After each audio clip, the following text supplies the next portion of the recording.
I used to have a hard time understanding why other people would find it so difficult to recognize the symptoms of mental illness. But then it came into my awareness that it's not that people don't recognize the symptoms. Sometimes they just don't want to. Sometimes people like having someone to call crazy, someone to ostracize. Sometimes people are just unhealed. So instead of seeing people, engaging with people, perceiving people through the lens of their illness and seeing their behavior as a symptom and giving them empathy, they rather just talk about you. And a lot of people, especially people of color, they don't want to deal with people in their family with mental illness, because then that brings all kind of fears about, why is there so much mental illness in my family? Am I next? Do I have something wrong with me? Hell yeah, you do. You probably do got something wrong with you. Okay. But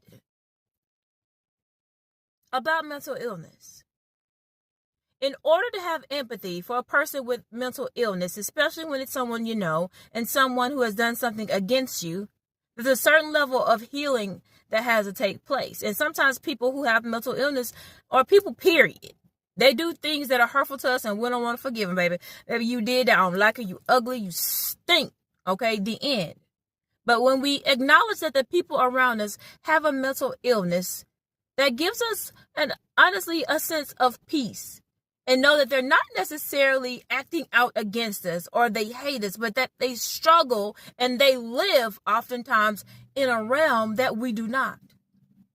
And I ain't saying feel sorry for every person with a mental illness, and a mental illness is an excuse, but saying that you don't see a mental illness in a person because you rather continue to harbor negativity towards that person is not the right thing to do either.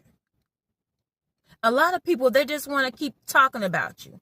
It's more sensational to just say you're crazy. And then what you going to talk about on social media, what you going to talk about behind a person's back if you then have to see them as who they are, as an illness. Because you got to be some kind of low down person to talk about an ill person. So when people see you through the lens of an illness, then now morally it makes it more wrong for them to talk about you. I mean, when they say you messy and you just low down or something, so they feel like they got the right to talk about you because you're messy and low down. But when they see that these symptoms are part of a greater picture, a greater landscape of mental illness, now they got to be like, well, they got something wrong with them. And people don't want to forgive. People don't want to move on. And there's too many people with so much spirituality, so many degrees, so many people who do this for a living. I mean, they're